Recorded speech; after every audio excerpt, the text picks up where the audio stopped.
Bismillahirrahmanirrahim. Alhamdulillahirabbil alamin. Wassalatu wassalamu ala asyrafil mursalin sayyidina Muhammadin wa ala alihi washabbihi ajmain. Amma ba'du.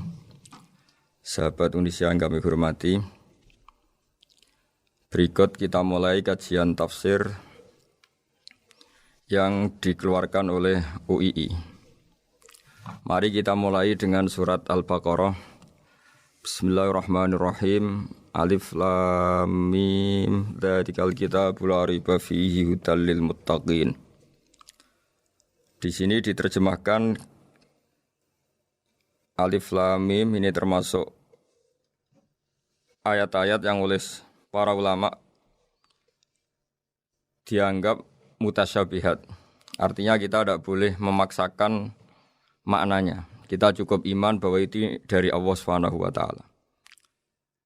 Ini termasuk ayat-ayat yang kita percaya bahwa ada makna yang diinginkan Allah, tapi kita tidak perlu menduga-duga apa sepersisnya makna itu. Dzalikal kitabul la raiba fihi, kitab ini tidak ada yang diragukan. Hudal lil muttaqin, petunjuk bagi mereka yang bertakwa. Sahabat Indonesia yang kami cintai, yang kami hormati, muttaqin dari kata kerja ittaqa yattaqi ittiqaan. Maknanya adalah menjaga diri. Ada 3 kelas muttaqin dalam terminologi para ulama, istilah yang dikeluarkan para ulama. 1, muttaqin orang yang menghindari perilaku syirik atau perilaku kekafiran. Sehingga menurut para ulama, apapun faseknya seorang mukmin, apapun kelirunya orang mukmin, misalnya pernah mencuri, pernah korupsi, pernah apa saja, masih dianggap mukmin karena dia masih bertauhid la ilaha illallah Muhammadur Rasulullah. Ini muttaqin yang paling kelas pokok, kelas bawah. Kemudian ada muttaqin kelas kedua, yaitu mereka yang menghindari dosa besar tapi tidak bisa menghindari dosa kecil. Misalnya bisa menghindari dosa zina, tapi dia bisa menghindari dosa melihat perempuan yang bukan mahramnya, yang bukan halal bagi dia. Ketiga muttaqin paling ideal, yaitu menghindari dosa besar, juga menghindari dosa kecil, bahkan menghindari sesuatu yang tidak penting. Ini yang dalam terminologi ulama disebut para wali atau para ulama, yaitu yang dalam ayat ala inna awliya Allahi la khaufun alaihim wa lahum yahzanun. Ini penting kami jelaskan kelas-kelas muttaqin supaya bahwa mukmin tidak pernah keluar dari status iman meskipun dia pernah melakukan satu kesalahan besar. Karena yang dikatakan mukmin adalah siapapun yang meyakini kebenaran risalah Muhammad, risalah yang dibawa Muhammad, berarti dia mukmin. Soal dia melakukan dosa atau apa saja itu menjadikan dia fasik, tapi tidak keluar dari status mukmin. Ini yang dimaksud dalam sebuah hadis, man qala la ilaha illallah dakhalal jannah. Siapapun yang pernah melafadzkan la ilaha illallah iman, maka dia pasti nanti masuk surga. Kemudian ada beberapa pertanyaan dari para sahabat dengan masa lalu orang itu yang macam-macam, Nabi tetap menjawab meskipun dengan masa lalu yang macam-macam. Sebab itu perlu dikaji serius, sebagaimana ada yang ditafsir Sawi bahwa muttaqin itu dari kata kerja ittaqa yattaqi ittiqaan atau ittaqa yattaqi taqwan. Ini maknanya orang yang menjaga diri. Tentu menjaga diri ini ada yang kelas premium, kelas sempurna. Jadi sesuatu apa saja yang bahaya kita jaga, termasuk dosa kecil, melakukan hal yang tidak penting. Ada orang mukmin yang hanya bisa menjaga dari dosa kekafiran, dosa kemusyrikan. Ini pun dengan segala kesalahannya masih ada kemungkinan dimaafkan Allah. Karena Allah pernah berfirman, innallaha la yaghfiru ayyushraka bihi wa yaghfiru ma duna dzalika liman yasha. Allah tidak akan memaafkan dosa syirik, tapi Allah masih bisa memaafkan atau masih berkenan memaafkan dosa di luar syirik.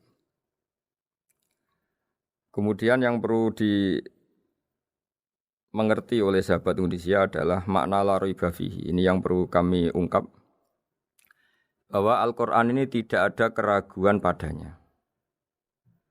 Tidak ada keraguan ini yang mudah kita teliti karena kita orang Indonesia, mungkin rasa-rasa sastra Arab enggak kental.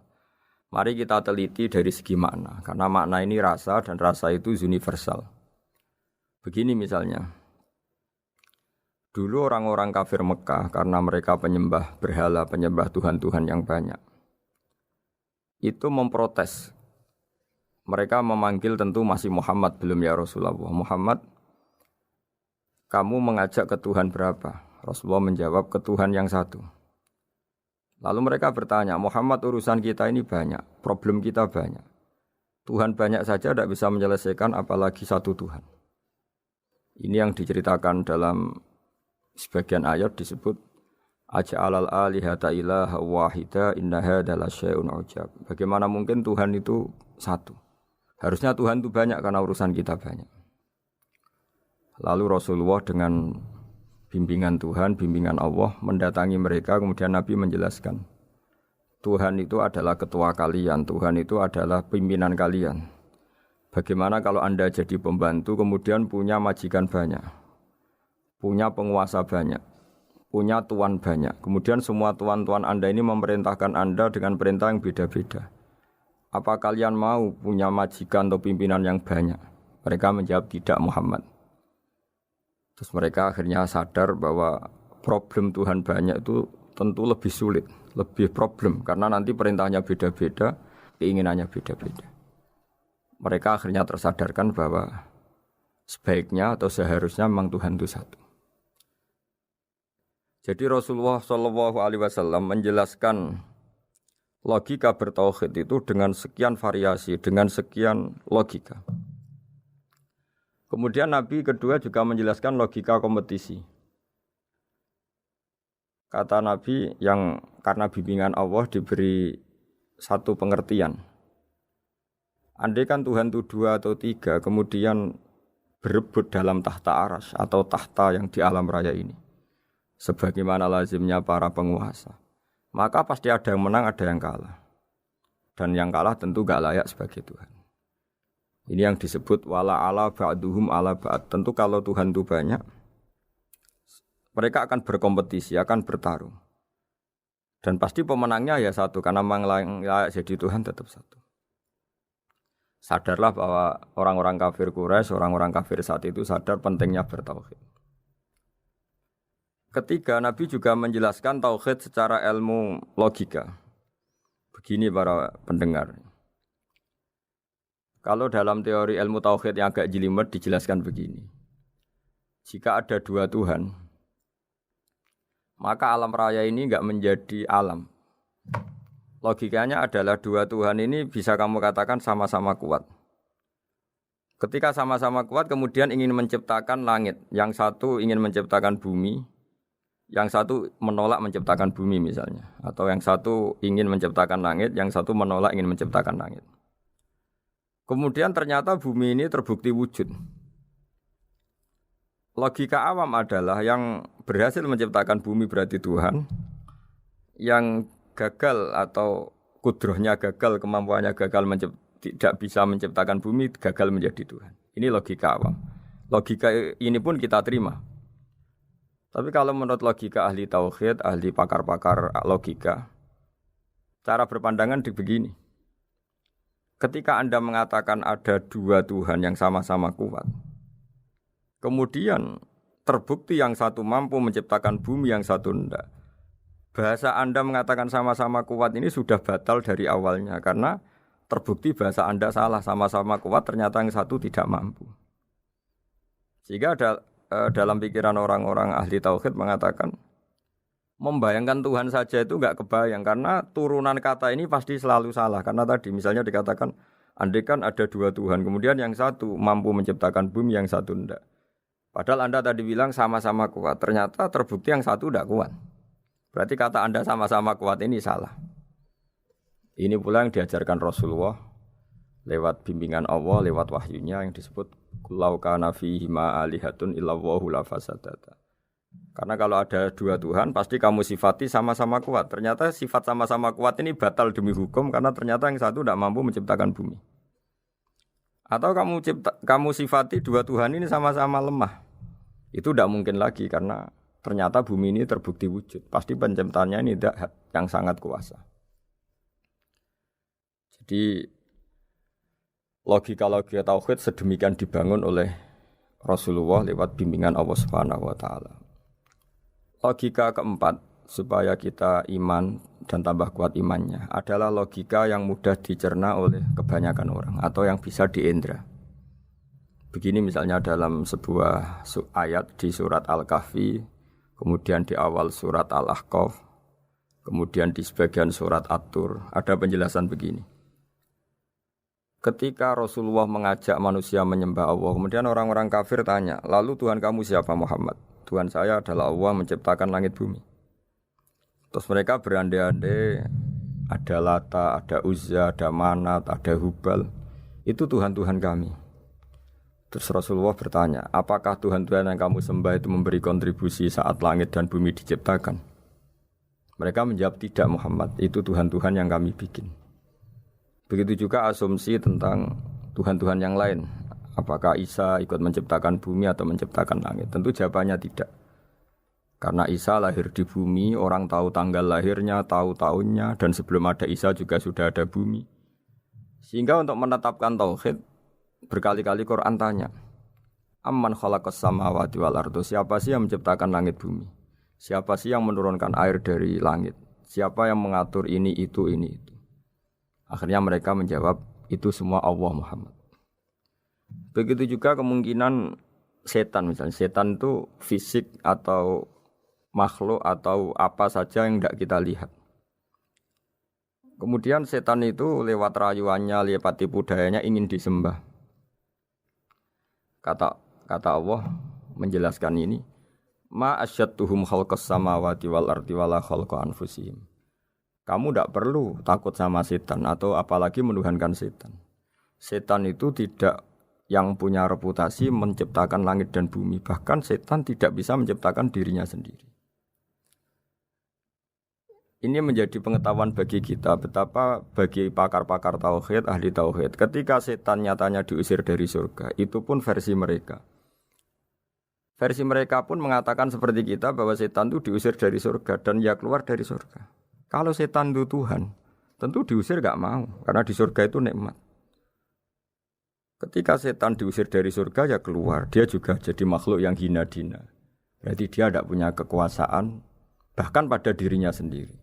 Dipaksa keluar dari surga, ya keluar. Dipaksa menjadi ahli neraka, jadi ahli neraka. Dipaksa jadi apa saja, juga dia akan jadi seperti yang dipaksakan. Ini menunjukkan bahwa setan adalah tahta kudratillah, tahta qahrillah, tahta satwatillah, bahwa setan pun dalam kendali kekuasaan Allah. Makanya Allah mengatakan kamu tidak usah menyembah setan, tidak usah nurut sama setan. Setan itu lemah sekali. Karena faktanya dia tidak bisa memaksakan keinginannya. Ini yang oleh Allah disebut dalam firman-Nya inna kaida syaitani kana dhaifa. Setan itu lemah sekali. Ini perlu saya sampaikan ke para pendengar Unisia bahwa bertauhid itu ada sekian logika. Logika kelima adalah logika orang awam. Awam sekali. Suatu saat ada perdebatan antara Abul Hasan al-Asy'ari. Abul Hasan al-Asy'ari ini tokoh ahli sunnah paling populer dalam ilmu logika. Dia mengatakan orang menemukan Tuhan itu harus lewat logika yang cermat. Tidak boleh taklid, hanya ikut-ikutan. Dia harus menemukan satu argumentasi bahwa Tuhan atau pencipta langit itu ada. Kemudian ada satu problem di mana orang-orang kampung atau orang-orang yang lugu atau orang-orang awam itu tidak bisa ilmu logika, ilmu mantek kalau dalam bahasa pesantren. Kata Abu Mansur, kata Abul Hasan al-Asy'ari, itu masih mungkin. Alhasil para ulama ini meneliti ke orang-orang yang lugu, yang di kampung, yang petani, yang lugu sekali. Apa yang mereka temukan? Ternyata mereka punya cara logikanya sendiri untuk menemukan Tuhan, Sang Pencipta. Pernah suatu saat ada seorang petani lugu, biasa menggembala unta, ditanya, Bima araf tarubak, lalu kamu yang petani ini yang hanya ngurusi sawah, ngurusi ladang, dengan cara apa kamu tahu kalau Tuhan itu ada? Si petani tadi marah besar dan dia mengatakan, Al-ba'ratu tadullu 'alal ba'ir wa asarul aqdam yadullu 'alal masir. Kata petani tadi, yang namanya ada kotoran unta, pasti ada untanya. Yang namanya ada jejak kaki, pasti ada yang barusan lewat. Artinya kalau ada makhluk, pasti ada pencipta. Ini logika awam yang mudah. Kita tidak mungkin mengatakan bumi ini pencipta, mengatakan matahari pencipta. Kelihatan sekali kebendaannya, kelihatan sekali bahwa bumi matahari tidak punya ikhtiar, tidak punya kekuatan. Kelihatan sekali sifat-sifat kemakhlukannya. Jika benda-benda ini karuan makhluk, pasti menunjukkan bahwa ada penciptanya, ada khalik. Dalam logika Bedui tadi, si Bedui tadi, kalau ada kotoran sapi, pasti ada sapinya. Meskipun sapinya sudah sekarang nggak terlihat, mungkin sudah jalan kemana. Sama, kalau ada jejak kaki, meskipun orang yang tadi lewat sudah kita nggak tahu, tapi kita pasti tahu, pasti ada yang lewat. Ini yang dimaksud dalam bahasa Arab, al-ba'ratu tadullu 'alal ba'ir. Kalau ada kotoran sapi atau kotoran unta, pasti ada untanya. Wa atharul aqdam yadullu 'alal masir. Kalau ada jejak orang lewat, pasti tadi ada orang lewat. Nah, semua metode ini digunakan semua oleh Rasulullah. Logika yang bagi intelektual, logika bagi kaum awam, logika bagi kaum menengah. Ya tidak awam, tidak intelektual. Semuanya digunakan. Semuanya jadi media untuk memastikan bahwa logika tauhid ini logika pilihan. Logika yang benar-benar logika. Sehingga dalam banyak ayat disebut agama ini liqaum ya'qilun, liqaum yatafakkarun. Bagi kaum yang bisa berpikir, bagi kaum yang punya akal. Lalu kemudian kami teruskan alladzina yu'minuna bil ghaibi. Ini kata ghaibi bukan kayak dalam bahasa Indonesia misalnya setan atau hantu disebut barang gaib. Kata ghaibi dalam bahasa Arab adalah perbandingan atau lawan kata dari al-musyahad yang bisa disaksikan langsung lewat indera. Kita orang mukmin iman bahwa surga ada, padahal kita tidak pernah melihat surga. Kita mukmin iman bahwa neraka ada, padahal kita belum pernah melihat neraka. Ini sesuatu yang maghoba anil absor, yang mata kita tidak melihat, fisik kita tidak menyentuh. Kita pun iman. Asal sesuatu itu mansus ya, dikatakan secara eksplisit oleh Quran dan hadis. Kalau dalam bahasa usul fikih disebut al-mansus. Ciri mukmin diantaranya adalah yang paling pokok alladzina yu'minuna bil ghaibi. Iman dengan sesuatu yang enggak kelihatan. Lalu kemudian para ulama cara pandang beda-beda. Bedanya bukan karena mereka bertentangan enggak, tapi ini menurut kelas rasa yang berbeda-beda. Bagi orang-orang sufi, Allah itu tidak bisa dikatakan al-ghaib, sesuatu yang enggak kelihatan. Karena Allah itu begitu jelas, az-zahir. Kata orang sufi, Allah itu zahir. Begitu juga dalam Asmaul Husna disebut Allah itu az-zahir. Begitu jelas. Karena orang yang akalnya mapan, hatinya mapan, melihat satu lemari yang bagus, pasti langsung mensifati bahwa pembuatnya adalah orang yang hebat. Orang yang melihat mobil mewah atau pesawat yang canggih, pasti kepikiran pertama adalah pasti pembuatnya canggih. Sehingga eksistensi pembuat pesawat itu adalah orang hebat, itu langsung tertanam ketika melihat pesawat itu hebat. Bagaimana mungkin seseorang ragu akan kehebatan pembuat pesawat ketika melihat detail-detail pesawat? Pasti langsung kepikiran kalau pembuatnya itu hebat. Memutuskan bahwa pembuat pesawat hebat itu tidak harus ketemu yang membuat, juga tidak harus melihat. Tapi akal kita pasti meyakini pembuatnya itu hebat. Berarti keputusan menyimpulkan bahwa pembuatnya hebat adalah az-zahir begitu jelas. Begitu juga langit dan bumi, matahari semuanya tertata rapi. Air dengan fungsi manfaat yang sebegitu hebat, oksigen, semua tanaman, buah-buahan. Meskipun kita tidak pernah melihat Tuhan, tapi akal kita, nurani kita pasti berkeyakinan dan tahu betul pasti pembuatnya itu zat yang super hebat, super bijaksana. Sehingga dalam kategori ini Allah tidak bisa dikatakan sesuatu yang enggak tersentuh, yang enggak terjangkau. Allah itu az-zahir begitu jelas. Sehingga di antara Asmaul Husna disebut az-zahir. Sebab itu saya menganjurkan atau saya punya saran bahwa alladzina yu'minuna bil ghaibi itu contoh paling mudah itu kayak surga, kayak neraka. Kalau Allah sendiri itu az-zahir, mudah diketahui. Karena tadi orang yang melihat pesawat canggih pasti saat itu juga berkeyakinan dan itu pasti benar, pasti pembuatnya juga canggih. Nah, di sini disebut alam raya ini ayat, semuanya itu bukti kekuasaan Allah. Dalam syair-syair orang sufi masyhur sekali itu wa fi kulli syai'in lahu ayatun yadullu ala annahul wahidu. Setiap sesuatu kejadian di alam raya adalah bukti keesaan Allah, bukti eksistensi Allah Subhanahu wa taala. Sehingga dalam satu kisah normalnya orang itu paling tahu itu dengan dirinya sendiri. Karena dia adalah dia. Tapi kalau Imam Sibawayh seorang pakar nahwu mengatakan a'raful ma'arif Allah. Di alam raya ini yang paling mudah dikenali itu ya Allah, pencipta. Karena andai kan kita sendirian di hutan, kemudian kita mulai punya akal, kita mungkin tidak tahu diri kita ini siapa. Tapi setidaknya kita langsung menyimpulkan bahwa kita tidak bisa menciptakan diri kita sendiri. Ketika kita berkesimpulan tidak bisa menciptakan diri kita sendiri, pasti kita terus berkesimpulan ada di luar kita yang menciptakan kita. Nah, sebab itu kenapa sifat mencipta ini yang pertama kali dikenalkan oleh Allah kepada nabinya untuk dikenalkan kepada umatnya. Yaitu disebut Iqra bismi rabbikal ladzi khalaq. Muhammad, bacalah dengan nama Tuhanmu. Sifat Tuhan yang paling mudah dikenali oleh siapapun adalah sifat pencipta. Karena ketika seseorang yakin dia lahir sudah ada bumi, dia lahir sudah ada langit, dia pasti akan tahu bahwa dia ada penciptanya. Sehingga paling mudah mensifati Allah atau mensifati Tuhan adalah bismi rabbikal ladzi khalaq.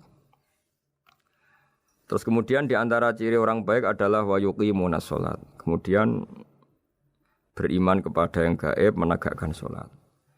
Kata menegakkan adalah dari kata menjaga aturan-aturan atau sesuai aturan-aturan salat.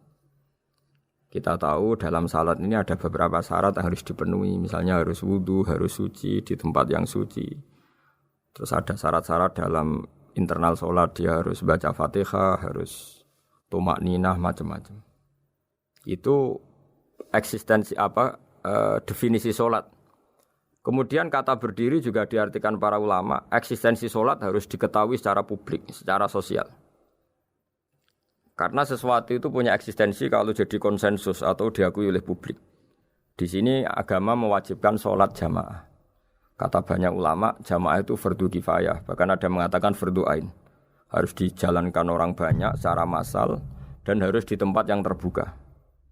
Sehingga kata para ahli fikih, andaikan ada orang jamaah di dalam rumah tidak diketahui oleh banyak orang, belum mencukupi atau belum menggugurkan kewajiban jamaah. Sehingga eksistensi sholat harus diketahui secara publik. Sehingga dulu Rasulullah itu kalau sholat ya di masjid dan masjidnya terbuka. Sampai sekarang kita pun menyaksikan semua umat Islam kalau sholat di masjid yang terbuka. Sehingga dunia non-muslim pun tahu bahwa dalam Islam ada ritual, ya, ada ibadah yang bernama sholat. Hikmah kedua dengan cara terbuka seperti ini, sholat itu menjadi gak pernah rubah mulai zaman Nabi sampai kiamat. Dengan tradisi jamaah berarti kaifiyah atau cara sholat ini permanen. Bapak kita sholat ya seperti itu, imam seperti itu, anak cucu kita akan meniru kita ya seperti itu. Sehingga enggak ada varian-varian yang hanya berdasar subjektivitas musolli yang sholat. Taruh saja kita misalnya jadi seorang sufi yang baru takut sama Allah atau baru usul kalau dalam bahasa sufi. Kemudian kita sholat sendiri di rumah, mungkin dengan gaya menangis, terseduh-seduh macam-macam. Ini tentu tidak baik sebagai standar sholat. Begitu juga ada anak atau pedagang yang kesusu atau tergesa-gesa kemudian sholat hanya sekian 2 menit 1 menit. Ini juga agak baik. Meskipun itu boleh dilakukan individu-individu, tapi kalau dalam sholat jamaah orang harus manut imam dan ada standarnya. Misalnya tumakninah itu biqadri subhanallah, jadi ada ukurannya. Ini penting saya utarakan bahwa hikmah jamaah itu bukan sekedar dapat pahala 27 kalau sendiri, dapat pahala 1 itu enggak. Tapi ini menjaga eksistensi sholat supaya ya seperti ini terus sampai kiamat. Sehingga orang Indonesia atau orang Afrika, orang mana saja, itu ketika haji atau ketika saling berkunjung di negara lain, itu enggak akan kaget dengan cara-cara sholatnya. Karena seluruh dunia kaifiyahnya caranya sama. Ini semua barokah dari jamaah. Maka Rasulullah itu enggak banyak ngendikan tentang caranya sholat, beliau hanya ngendikan shollu kama ra'aitumuni usolli. Sudahlah kamu pokoknya makmum saya. Nanti caranya kamu sholat sama seperti saya seperti ini. Sehingga kata menegakkan sholat adalah bisa kita tegakkan kalau kita aparat negara ya bikin-bikin aturan supaya eksistensi sholat enggak terganggu. Kalau kita seorang kultural juga mensuasanakan sholat dan supaya kefiahnya atau caranya sholat ini benar kita tradisikan jamaah sehingga anak kecil ngikuti yang besar, yang bodoh ngikuti yang pinter dengan satu cara itu barokahnya jamaah. Sehingga wa yuqimuna sholat itu sholat kita dirikan baik secara personal dengan cara-cara tumaknina kita suci di tempat yang suci maupun kita tegakkan, kita maklumatkan, kita jadikan konsensus bahwa sholat ya seperti ini. Sehingga ada khayal-khayal lagi dalam Islam. Misalnya nyuwun sewu ada aliran yang mengatakan ya kalau Tuhan itu kan enggak bebas arah, bebas tempat. Terus dulu pernah ada orang sesat sholat sampai 4 rakaat 4 arah, alasannya Tuhan itu tanpa arah. Enggak akan terjadi seperti itu. Karena ijma'nya umat Islam, konsensus umat Islam akan menolak faham yang seperti itu. Jadi saya mohon sekali ini pentingnya jamaah. Dengan jamaah maka caranya sholat, cara meyakini madhab kiblat dan sebagainya terjaga ila yaumil qiyamah sampai hari kiamat. Terus sifatnya orang mukmin lagi wa mimma razaqnahum yunfikun dan menafkahkan sebagian rezeki yang kami berikan. Ya ini termasuk zakat, sedekah. Jadi ada sebuah riwayat mengatakan inna fil mali haqqon. Harta itu ada haknya yaitu zakat. Tapi ada juga saran inna fil mali haqqon siwa zakat, di luar keharusan zakat juga ada hak-hak kita untuk memberikan sebagian rezeki kita. Taruh saja misalnya saya punya uang 10 juta. Secara nisab zakat belum sampai 1 nisab karena 1 nisab itu sama dengan nilai 84 gram emas. Itu kalau diuangkan kalau 500 ribu ya sekitar 42 juta. Tapi kita sebelum punya 1 nisab pun tetap ada keharusan mengeluarkan sebagian. Yaitu tentu dalam fikih kita wajib mengeluarkan uang untuk anak kita, untuk istri kita. Itu yang wajib-wajib. Kemudian ada sosial kita nyumbang masjid, nyumbang yatim piatu macam-macam. Sehingga kata para ulama ciri utama mukmin diantaranya adalah melakukan zakat, baik zakat yang fardu maupun zakat yang sunat. Karena kata zakat itu dimaknai fardu sebetulnya definisi para ahli fikih untuk membedakan zakat yang wajib dengan sedekah. Tapi sebetulnya zaman dulu enggak ada seperti itu. Zakat itu maknanya bersihkan harta. Sedekah dari kata sedekah bukti benarnya iman. Jadi sedekah dari kata dari kosakata sedekah yasduqu sidqon, sesuatu yang membuktikan kita loyal itu disebut sedekah. Kita nikah, mas kawin di bahasa Arab kan sedekah dari kata sedekah juga. Kita bukti iman, loyal, kita sedekah. Bukti bahwa kita teman akrab disebut siddiq atau sodik. Kalau dalam bahasa Arab teman namanya juga sodik karena cara bertemanan secara benar, secara loyal. Sehingga wa mimma razaqnahum yunfikun ini ya memasukkan zakat yang dalam terminologi fikih yaitu zakat yang zakat al-wajibah atau zakat yang dengan makna lughat yaitu ya artinya asal membersihkan harta kita entah lewat zakat, sedekah, hadiah kepada orang-orang yang kita hormati semuanya juga masuk dalam definisi zakat atau wa mimma razaqnahum yunfikun. Kemudian sifat terakhir dari orang muttaqin adalah walladzina yu'minuna bima unzila ilaika wa ma unzila min qablika bil akhirati hum yuqinun ulaika ala hudam mir rabbihim wa ulaika humul muflihun. Di sini diterjemah mereka yang beriman kepada kitab yang kami turunkan kepadamu dan yang diturunkan sebelum kamu. Ini kata yang diturunkan sebelum kamu penting sekali karena ciri utama Nabi adalah dia tidak pernah beda dengan Nabi sebelumnya. Karena kebenaran tauhid pasti tunggal. Nabi-nabi dulu pasti mengajarkan tauhid, hanya menyembah Allah. Enggak mungkin Nabi berikutnya kemudian bikin ajaran baru dalam tauhid. Sehingga andaikan semua kitab Injil, Taurat itu masih versi yang orisinil, pasti enggak ada yang beda dengan Quran. Karena ciri utama kebenaran adalah iman dengan Quran dan iman kepada kitab yang diturunkan sebelum Al-Quran. Wabil akhirati hum yuqinun, mereka juga yakin akan datangnya hari akhir. yaitu bisa disebut yaumul ba'ats. Terus ketika semua kriteria itu terpenuhi baru ulaika ala hudam mir rabbihim wa ulaika humul muflihun. Mereka itulah yang berada pada petunjuk Allah dan merekalah orang-orang yang berbahagia. Para pendengar sahabat Indonesia, semoga kajian ini bermanfaat. Dan ini mulai ayat 1 sampai 5 dalam surat Al-Baqarah, yaitu surat yang dalam tartibnya mushaf nomor 2 setelah Fatihah. Jadi kalau dalam ulumul Quran disebut ada surat yang berdasar nuzulul Quran, yaitu surat Iqra kemudian Muddatsir. Ada urutan surat yang berdasar tartibul mushaf, yaitu yang kita punyai sekarang, yaitu Fatihah, terus Baqarah dan seterusnya. Dan urutan-urutan ini pun sesuai petunjuk Rasulullah SAW. Saya kira demikian. Mohon maaf atas semua kesalahan. Wassalamualaikum warahmatullahi wabarakatuh.